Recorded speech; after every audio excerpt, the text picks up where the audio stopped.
This is the White Magic Junk Journal. This is the biggest one I've ever sewn. This is a Coptic bound antique book. So I took out the original pages and then I have made it into a junk journal. I'm going to show you each page. I'm going to try to go through it really quickly. It's such a huge book. The front of it is so wonderful. I was so inspired by this this title. I thought it was fantastic. I bought this book in South Africa in an antique shop, and then I did distressed canvas on the back, and then I did a stencil of a bird and a star stencil on the back, and then on the spine, and then this is the back cover. So you're gonna see you're gonna see my huge one here. Going through from the beginning, this is the stuff that I'm going to put in with the journal. This is a Victorian changeling doll. These are my favorite little dolls. I thought you needed a mouse to go with a magic journal. These ones turn around. So they stand up and they transform from, this is like a country mouse, and then you have sort of a city mouse. These are really hard to make. There's a kit on my site that you can buy where you can make a whole bunch of these Victorian changeling dolls. I love them. And then I printed a cow, a Victorian die-cut cow on an original manuscript page from this book. So I'm going to take you through each page. This book is so big that it's a little bit challenging to take you through each page.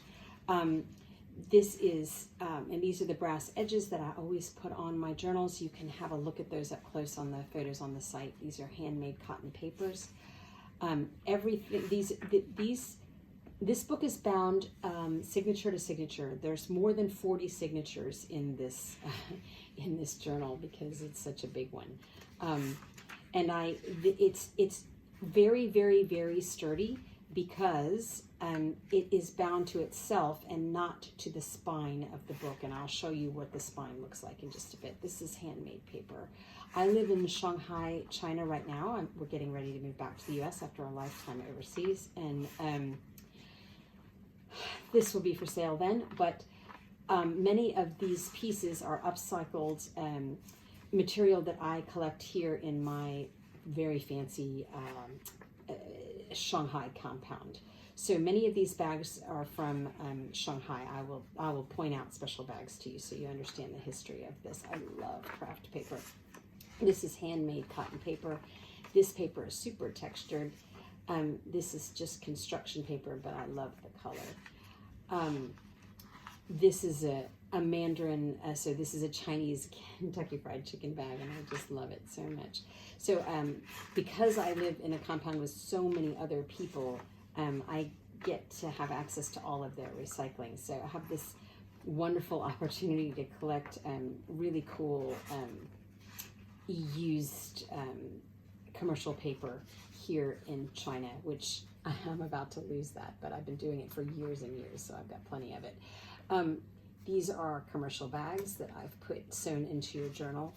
Handmade paper and white paper. You can see the cotton stitching that I do inside of each signature. Each signature has 5 hand stitches inside. And then a Coptic journal is, it will lie flat for you. I don't want to bend this too much because it's it's so fresh. But if you were to force it to lie flat, it would lie flat because Coptic journals, you don't have to fight with the binding. Luckin Coffee is the biggest coffee company in Shanghai. So I have lots of these bags and I love them. They have a stag on the front of them, which you're not so easy to see on this one because the pages are small in this journal. Chagi Tea is this wonderful tea company, and I love their bags. So whenever I see a Chagi tea bag, I always get it. This is handmade paper. I never correct defects in paper. So you can see that this is just holding on by a hair here, but I never, I always leave things like distress inside bags. My feeling is that the more history there is in your journal, the more powerful the work is that you're going to do inside of it. And this journal has a huge pedigree because this book is from South Africa. It was constructed for you in Shanghai out of upcycled materials from a Shanghai compound. I love this medallion on this jewelry. Pretty sure this is a jewelry bag. I love this orange paper too, and the cotton papers inside here. So anyway, you know, there's just an enormous amount of depth to, in my opinion, to papers that have a long history. This is I think this is a bookseller. I'll look at the back and I can tell you where that bag came from. Craft paper, more cotton paper. These are very, very fine cotton papers. Yeah, this is a bookseller, and this was a huge bag. There's like 4 pieces of this bag. I think it's so smart, this navy with the sort of wine colored. I love this. This is a box from Chinese Sam's company. Sam's is a hugely popular company here in Shanghai. So there's only like one of them in Shanghai. And so, and Shanghai is the 2nd largest city in the world. So on the weekends, I don't shop Sam's, but on the weekends when we drive by on our scooter, you wouldn't believe the number of people that are, like there's a queue all the way around the block, and then there's like no parking. It's crazy. This is beautiful cotton paper that I bought by the roll. Here's this brand new paper. And I bought it in every color that they had. I love this paper. It's super thick. This has gold flecks on the inside. The reason you can get lots of really cool fancy paper in China is that people practice with paint, with ink and brushes. They practice drawing their characters all the time. So they want really fancy papers to work with. And so you can always get by the roll gorgeous, like this is gorgeous paper. And you can't get it in cheaply anyway. You can't get it in the U.S. Well, it's not cheap, but you know what I mean. In the U.S., it would be crazy costly. This is construction paper, handmade cotton paper. And this peach is this wonderful paper. Holy Bagels, where I get my bagels here, and I love these bags. I think they're adorable. So anyway, that's a Holy Bagel bag, which probably came from my own bagel, sesame bagels. This is stained paper that I purchased, but I really love it. And of course, this is the mothership bag. This is a Chanel couture bag. I'll show you that. Actually, this is just a makeup bag from Chanel, but I'll show you the other side of it in just a bit. And I always think Chanel should go with pink. So that is why there's pink in the signature with the Chanel bag. And there's the back, the front of your Chanel bag. And then this is a plant. I think this is cosmetics that came in this gold bag. And I love this paper.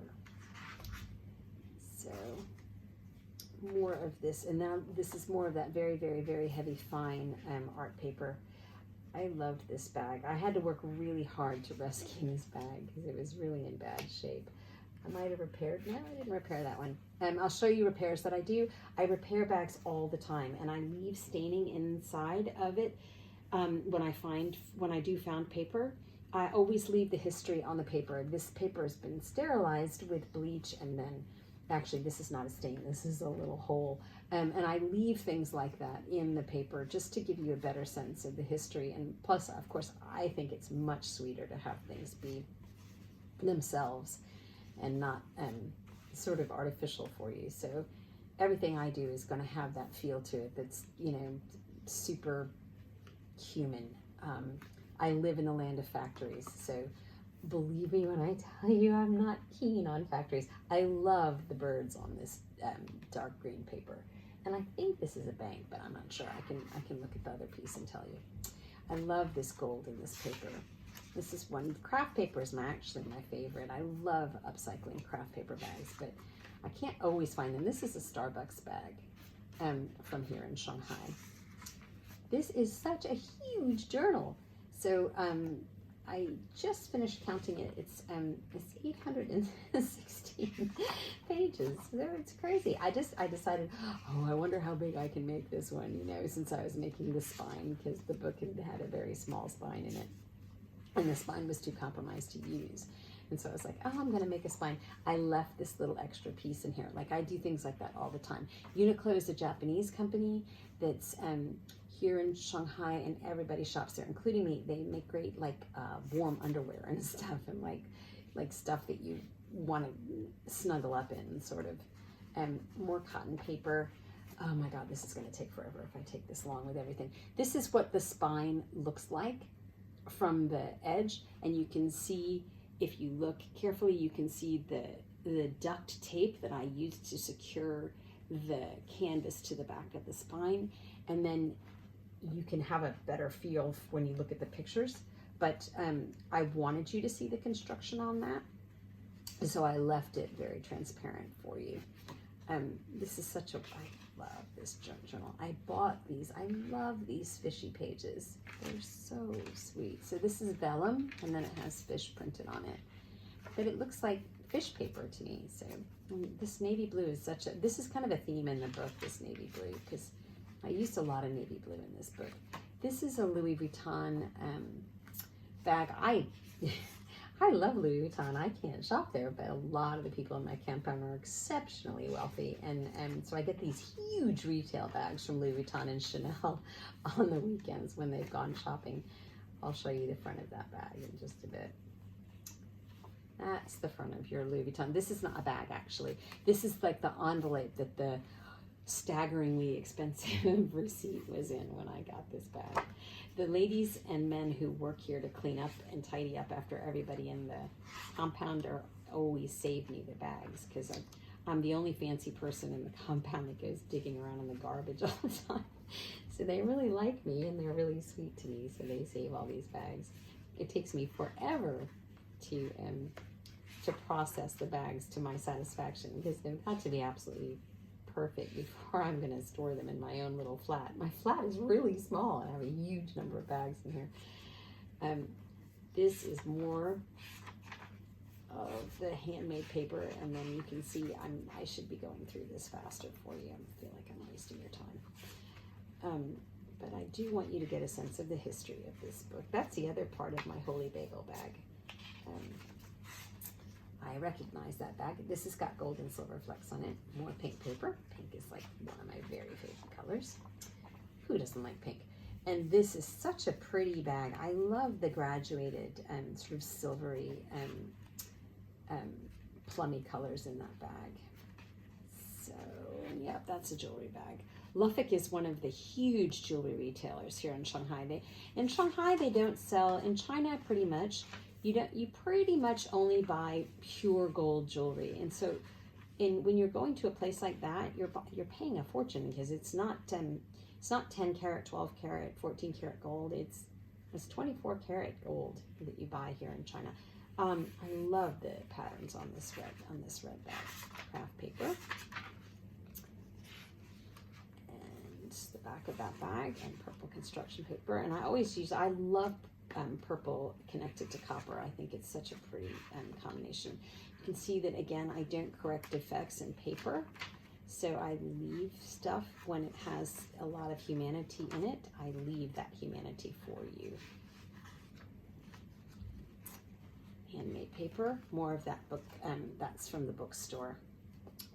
And I have no idea why these are the particular images. Oh, actually I do. This is a wax stamp. This is a Chinese wax stamp. I have these. I bought these, actually. It's so much fun to melt wax and then put these Chinese stamps in them, but that's what that is.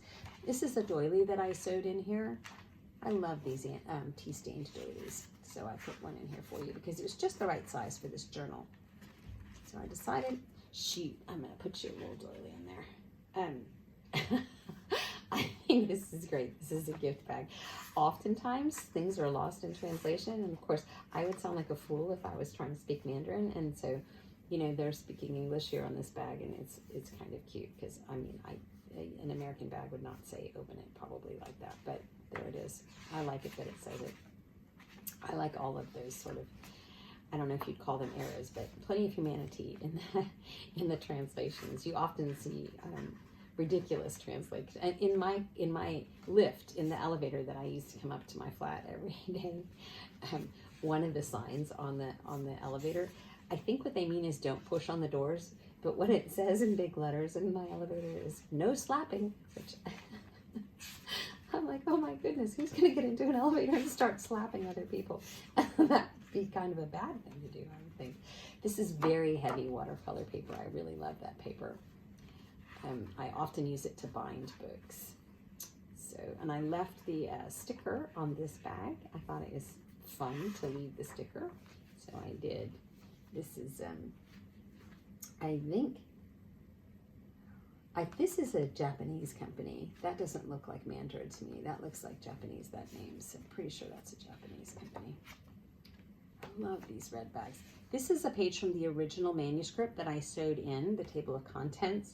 I really like the little children playing and the little dog watching the children playing. And so I thought you should have that page. So I sewed that entire page. And then there's like a king on a wool horse and stuff here.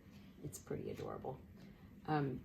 Yeah, I was in love with this book when I found this in South Africa. We spent two months in South Africa a couple of summers ago. We were trying to figure out if we were going to retire there, and we changed our mind and decided to retire to the U.S. where we're from. But South Africa is one of our favorite places in the whole world. We lived in Africa for 7 years in Tanzania, so I have passion in my heart for all things African. And South Africa is a long ways away from Tanzania where we lived, but it's such a beautiful country.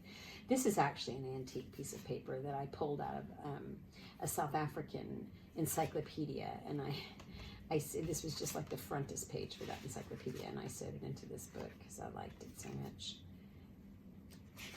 More of that copper colored paper. And I'm almost through with this.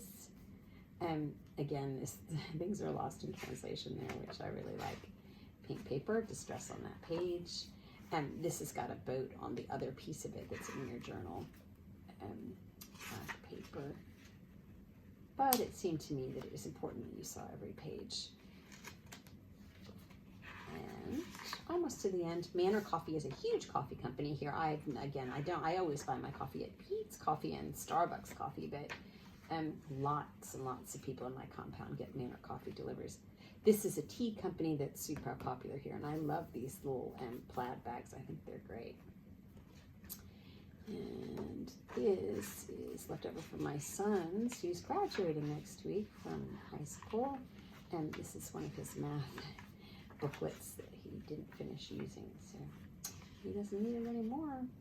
So I thought, ooh, I'm going to harvest all that paper out of this his little journals that he uses in school.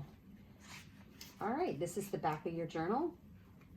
And that is the White Magic South African Antique Junk Journal.